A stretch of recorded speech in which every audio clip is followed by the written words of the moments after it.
Welcome to another of our searches where we try and find out what happened to the cars after they were featured on the Wheeler Dealer TV series. This time we've got a couple of Grand Tourers. We've got a 1995 BMW A40 CI and a 1972 Triumph Stag, and these were the fourth and fifth cars featured in Series 7.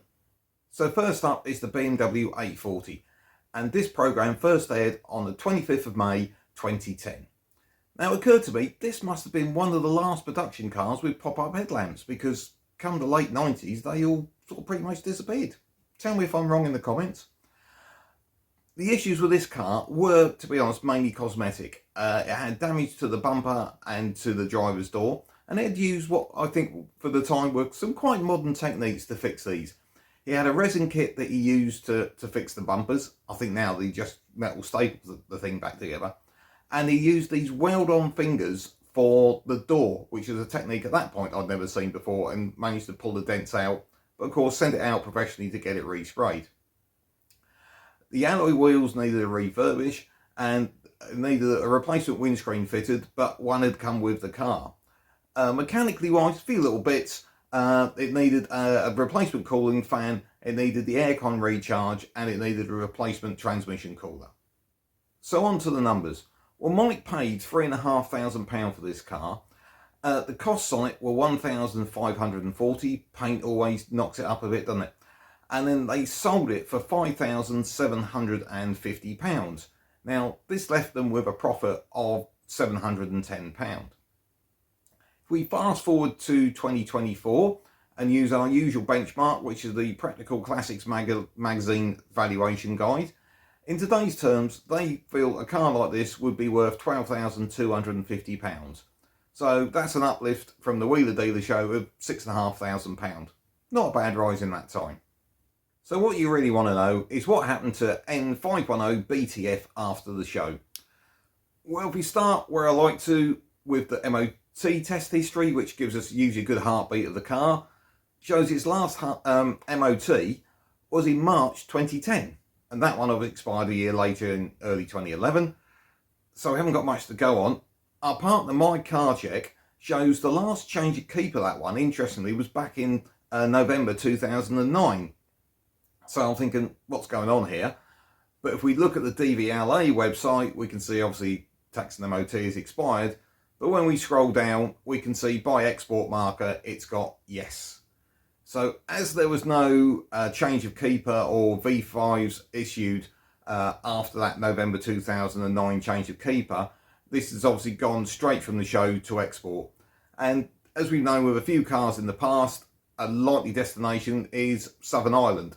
Unless, of course, you know different, so drop us a comment if you genuinely do.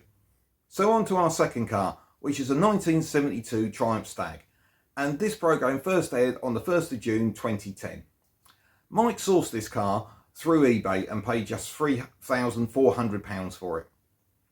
Once back at the workshop, Ed set to work. Cooling is something that always seems to be discussed when it comes to Triumph Stags, and he upgraded the radiator and replaced the hoses, and also added some, I think, waterless coolant, which helped keep the temperature down. There were some gaskets needed replacing, the rocker covers were leaking, and so was the back of the differential. They replaced the hood because it was torn with a good second-hand item, but this actually caused, I noticed, a bit of anger on the Stag forums because they were upset that what they considered a perfectly good hood frame just got thrown in the skip and someone could have made use of it. Finally, they replaced the front bumper as the chrome was a bit sort of tired on that one, and polished up the rest of it. So how did the numbers work out? Well, as I already said, Mike paid £3,400 for it. The costs were £1,129. That hood frame and roof, I think, was about £500 on its own. They then sold it for £5,500, and this left them with a profit of £971. So fast forward to 2024, what does the Practical Classics magazine guide, or valuation guide, sorry, give us? Well, they're suggesting that car today would be worth £14,500. So that's an uplift of £9,000. As we know, recent classic cars generally, particularly of the 70s and 80s, are generally heading upwards, and that reinforces it.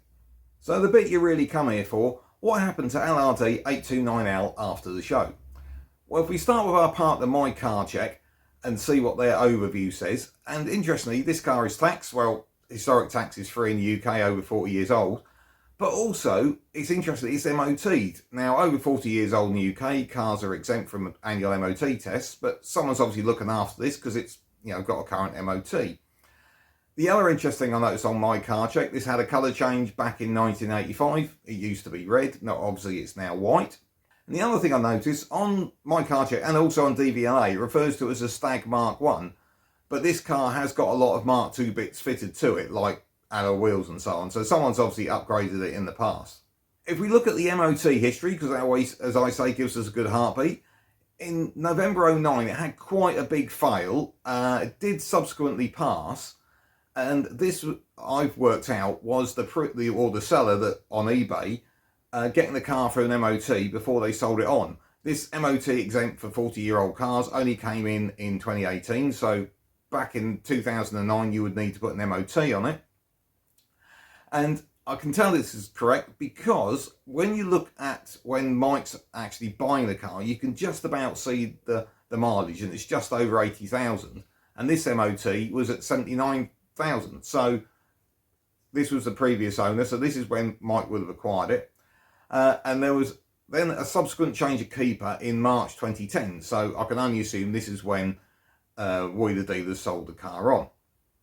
It then had an MOT pass in November 10, November 11, and then in September 12, Graham of Watford, now remember back in the programme, Mike sold it to a chap called Graham, so this is all following on nicely. He posted on the Stag Owners Club forum that he had, he purchased the car and still had it. And interestingly, he'd invested quite a lot of money in this car. He'd given it a full respray. He'd given it new chrome. Bear in mind, obviously, Wheeler Dealers put a new front bumper on it. He had new carpets fitted. He'd had the seats reupholstered. He'd had the automatic gearbox refurbished.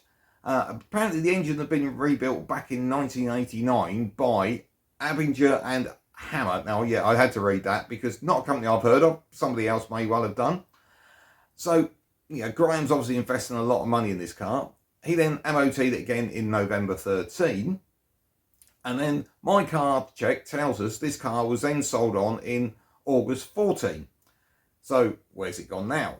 Well, for this we have to thank the channel Ari the Stag, because in August 2019 he posted a video with the new owner, a lady called Loretta. And she lived not far up the road from where Graham was, in the same county. And she said she had actually purchased it from Graham. And interestingly, over and above all that money Graham had invested, he'd also put on a hard top, redone the dash with, or I think it was more of a walnut style fascia, put a wood rim steering wheel on it. So, as you already said, Graham invested a lot of money in this car. I did notice, after Loretta had purchased it in August 14, it then needed MOT later in the year. It did have a couple of fails on quite a few items, but did pass later in the November. And since then, it's been MOT'd every year. She's putting a few hundred miles on it every year, and it's now up to somewhere around about 95,000 miles, which is about 15,000 over and above what it was when Wheeler Dealers had it. Now, if you like your Stags, have a look at this video where we track down the cars from the latest Grand Tour series, and one of them's got a really interesting background, and I'm probably giving it away, it's the Stag. I really hope you've enjoyed that, and if you have, please consider giving us a subscribe. A lot of you watch this and don't subscribe, so it will make a great difference to us if you did, and we'll see you next time.